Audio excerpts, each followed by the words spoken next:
दोस्तों, क्या आपको पता है कि दुनिया की सबसे बड़ी सोशल नेटवर्किंग वेबसाइट यानी कि फेसबुक के पीछे कौन सी सर्वर साइड स्क्रिप्टिंग लैंग्वेज चलती है? या फिर दुनिया के सबसे बड़े ब्लॉगिंग सिस्टम यानी कि वर्डप्रेस, जिसके ऊपर लाखों वेबसाइट्स बन चुकी हैं, उसके पीछे कौन सी सर्वर साइड स्क्रिप्टिंग लैंग्वेज है? जी, आपने सही गेस किया, ये है PHP। आज हम बात करेंगे iFactioner टेक्निकल वीडियो ट्यूटोरियल्स में PHP के बारे में। तो शुरू करते हैं। PHP जो है वो मुखफ़्फ़फ़ है, शॉर्ट फॉर्म है हाइपर टेक्स्ट प्री प्रोसेसर। जब PHP बनी थी तो इसको पर्सनल होम पेजेस का नाम दिया गया था, लेकिन जैसे जैसे ये इवॉल्व हुई तो इसको हम हाइपरटेक्स्ट प्री प्रोसेसर कहने लगे। कुछ लोग इसको PHP कहते हैं, कुछ इसको PHP कहते हैं, दोनों ठीक है। तो PHP जो है वो मैं आपको बता चुका हूं कि आपकी सर्वर साइड स्क्रिप्टिंग लैंग्वेज है, जो कि सर्वर के ऊपर चलती है। जितनी भी हमारे डायनेमिक पेजेस होते हैं, वो जिससे हमारी फेसबुक की इंफॉर्मेशन है वो किसी सर्वर पे स्टोर होती है, तो PHP server side scripting language है। और इसके जो ऑपोजिट होती है वो होती है क्लाइंट साइड स्क्रिप्टिंग लैंग्वेज, जो कि क्लाइंट के कंप्यूटर, लैपटॉप या फिर आपके टैबलेट वगैरह पे चलती है। और सबसे मशहूर जो क्लाइंट साइड स्क्रिप्टिंग लैंग्वेज है वो है जावास्क्रिप्ट। तो हम बात कर रहे हैं PHP की, जो कि सर्वर साइड स्क्रिप्टिंग लैंग्वेज है और ये ओपन सोर्स स्क्रिप्टिंग लैंग्वेज है। ठीक है जी। अब आप सोचेंगे कि ओपन सोर्स क्या चीज होती है?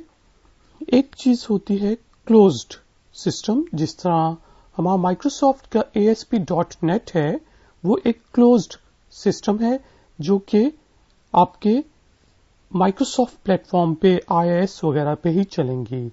जबकि ओपन सोर्स एक इस तरह का सिस्टम है जो कि वाइडली आप ये समझ लें कि ज्यादातर मुफ्त अवेलेबल है। यानी कि आप PHP से रिलेटेड जो सर्वर्स हैं, अपाची सर्वर्स वगैरह, वो आप डाउनलोड कर सकते हैं फ्री ऑफ कॉस्ट, और PHP भी आप यूज कर सकते हैं फ्री ऑफ कॉस्ट।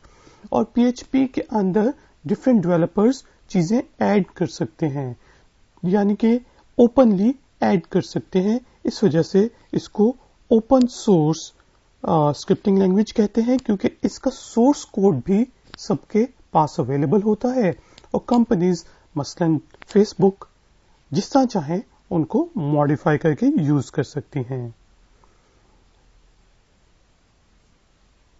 तो आगे चलते हैं।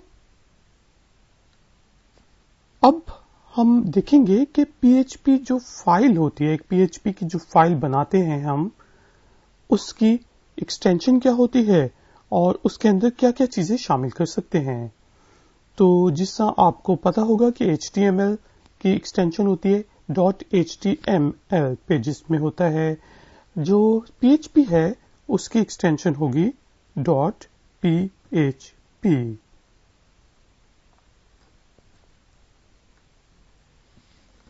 जी, तो PHP फाइल की एक्सटेंशन होगी .php। और PHP फाइल में ज्यादातर जो हम सर्वर साइड स्क्रिप्टिंग, बल्कि जो भी वेब से रिलेटेड फाइल्स होती हैं, वेब से रिलेटेड पेजेस होते हैं, वेबसाइट्स जिनमें बनती हैं, वो ज्यादातर उसमें HTML तो होता ही है। इसके अलावा स्टाइलिंग वगैरह के लिए हम कैस्केडिंग स्टाइल शीट्स यूज करते हैं। और जिससे मैं आपको बता चुका हूं कि सबसे मशहूर जो क्लाइंट साइड स्क्रिप्टिंग लैंग्वेज है वो है जावास्क्रिप्ट। ठीक है जी। तो एक अगर आप PHP फाइल को ओपन करें, किसी भी देखें उसका सोर्स कोड, तो उसमें आपको HTML, CSS, जावास्क्रिप्ट और उसके साथ साथ हमारा, जी हाँ, PHP कोड नजर आएगा। तो एक PHP फाइल में ये 3-4 चीजें हो सकती हैं। सिंपल जो PHP फाइल्स हैं वो आप सिर्फ HTML और PHP कोड लिख सकते हैं, और बिल्कुल ही सिंपल जो सर्वर साइड के ऊपर PHP कोड रन होता है वो सिर्फ आप PHP कोड में लिखते हैं। लेकिन जो आमतौर पे एक वेब पेज होता है जिसमें आपका लॉगिन और पासवर्ड का पेज है, तो उसके अंदर आपका HTML, CSS, जावास्क्रिप्ट और PHP कोड होगा। और ये जो PHP कोड होगा ये पीछे जाके हो सकता है कि डेटाबेस से चीजें आपको लाके दे। अगर ये इस तरह की चीज करे जिस तरह लॉगिन और पासवर्ड का पेज होता है, तो उस चीज को फिर हम डायनामिक पेजेस कहते हैं। यानी कि आपका जो PHP पेज है वो PHP जो आपकी लैंग्वेज है वो डायनेमिक वेब पेजेस बनाने में आपकी मदद करती है। जिस तरह हम बात कर चुके हैं कि PHP is a server side scripting language, यानी कि इसका जो कोड है वो कहाँ पे एग्जीक्यूट होता है, कहाँ पे रन होता है? जी हाँ, सर्वर के ऊपर। इससे हमारे जो लैपटॉप है, हमारा जो कंप्यूटर है, उसके ऊपर ज्यादा असर नहीं पड़ता। और PHP कोड क्या होता है? रन होता है सर्वर पे। लेट सपोज हमने कोई इंफॉर्मेशन मांगी है, पेज में हमने इंफॉर्मेशन डाली, लॉगिन और पासवर्ड डाला, वो PHP कोड सर्वर पे फाइल आपका सर्वर पे लेके जाएगा, सर्वर पे रन होगा, डेटाबेस को चेक करेगा। अगर तो जो है आपका लॉगिन पासवर्ड ठीक है तो आपको आपके लॉगिन पेज पे ले जाएगा, और अगर आपने लॉगिन और पासवर्ड गलत डाला है तो आपको एरर मैसेज दिखा देगा। ये सब की सब चीजें हम PHP कोड के जरिए कर सकते हैं। और PHP कोड रन करने के बाद आपको सिंपल HTML फॉर्म में या डिफरेंट फॉर्म्स में आपको जो पेज है वो क्लाइंट साइड पे भेज देता है, और आपको आउटपुट क्लाइंट साइड पे HTML, CSS और जावास्क्रिप्ट की सूरत में मिल जाती है।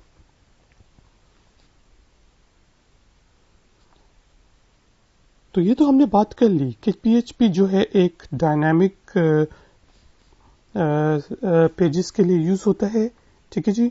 इसके अलावा जो PHP है वो आपकी पीछे जो डेटाबेसेस होती हैं सर्वर के ऊपर उनको खोल सकता है, ठीक है जी। सर्वर के बैक एंड पे जो होती हैं, बैक एंड लिख देता हूं, बैक एंड पे जो डेटाबेसेस वगैरह होती हैं उनके साथ कम्युनिकेट कर सकता है, ठीक है। बैक एंड डेटाबेसेस को यानी कि ओपन रीड वगैरह कर सकता है। इसके अलावा वो डिफरेंट फाइल्स को भी, XHTML फाइल्स को भी ओपन कर सकते हैं, रीड कर सकते हैं, राइट कर सकते हैं, डिलीट कर सकते हैं, और फाइल्स को क्लोज कर सकते हैं बिल्कुल ही सर्वर साइड के ऊपर, ठीक है जी। तो डिफरेंट फॉर्म्स ऑफ डेटाबेसेस और डिफरेंट फॉर्म्स ऑफ फाइल्स के साथ ये कम्युनिकेशन करता है हमारा जो PHP के कोड होता है, ठीक है जी। मैंने आपको बता दिया है कि डाटा कलेक्ट भी कर सकता है सर्वर से, और ये आपके कुकीज जो हमारे क्लाइंट साइड पे स्टोर होती हैं, छोटी सी एक फाइल, उनको लिख भी सकता है और उनसे डाटा ले भी सकता है। जिस तरह कुछ कुकीज के अंदर आपकी इंफॉर्मेशन स्टोर हो जाती है कि आपने कब इस वेब सर्वर को विजिट किया था, क्या क्या आपने देखा था, ताकि नेक्स्ट टाइम जब आप विजिट करें तो वो आपके तमाम प्रेफरेंसेस को उसी तरह दिखाए और आपको बता सके कि आपने ये चीजें पिछली दफा हमारी वेबसाइट से खरीदी थी, तो ये चीजें आप देख सकते हैं, ठीक है जी। और इसके अलावा मैंने आपको बताया है कि बैक एंड डेटाबेसेस को ये अंदर इंफॉर्मेशन ऐड भी कर सकता है, रीड भी कर सकता है, डिलीट भी कर सकता है। जिसे हमने पासवर्ड चेंज करना है तो हम पासवर्ड चेंज बटन पे जाएंगे, वहां पे हमारे पास एक फॉर्म आ जाएगा, वो उस फॉर्म में हम अपना पुराना पासवर्ड और नया पासवर्ड डालेंगे तो वो सर्वर साइड पे PHP के ऊपर रन होगी फाइल वो, ठीक है जी। और वो डेटाबेस के अंदर हमारा नया पासवर्ड PHP फाइल लिख देगी। और इसके अलावा जो डिफरेंट टाइप्स के यूजर्स होते हैं, जैसे अगर आपने वर्डप्रेस यूज किया है तो उसमें एडमिन होता है, मॉडरेटर्स होते हैं, यूजर्स होते हैं, तो उन चीजों को कंट्रोल करने के लिए भी, एक्सेस कंट्रोल करने के लिए भी हम PHP को यूज कर सकते हैं। और इसके अलावा PHP जो है डेटा इंक्रिप्शन के लिए भी यूज होती है, यानी कि आपकी ऐसी इंफॉर्मेशन जो आप लेट सपोज पासवर्ड डालें वो एनक्रिप्ट प्रोटेक्टेड फॉर्म में सर्वर साइड पे लेके PHP के पेजेस जा सकते हैं। और PHP के अब देखें आजकल की जो डेटाबेसेस हैं वो बहुत ही एडवांस है, उसमें आपके इमेजेस वगैरह भी स्टोर हुए होते हैं। तो PHP फाइल सिर्फ आपको HTML में आउटपुट नहीं देती कि सिर्फ सिंपल पेजेस आपके सामने खोल दिए। इसके अलावा अगर आपने फेसबुक पे देखा हो तो आपके सामने इमेजेस, वीडियोस और मतलब आपकी PDF फाइल्स वगैरह भी PHP उनके साथ कम्युनिकेट कर सकती है, उनको ओपन कर सकती है, HTML फाइल्स को ओपन करके आपको दिखा सकती है। इसके अलावा जो है PHP फाइल्स जो हैं वो हमारी XML फाइल्स के साथ भी कम्युनिकेशन करती हैं।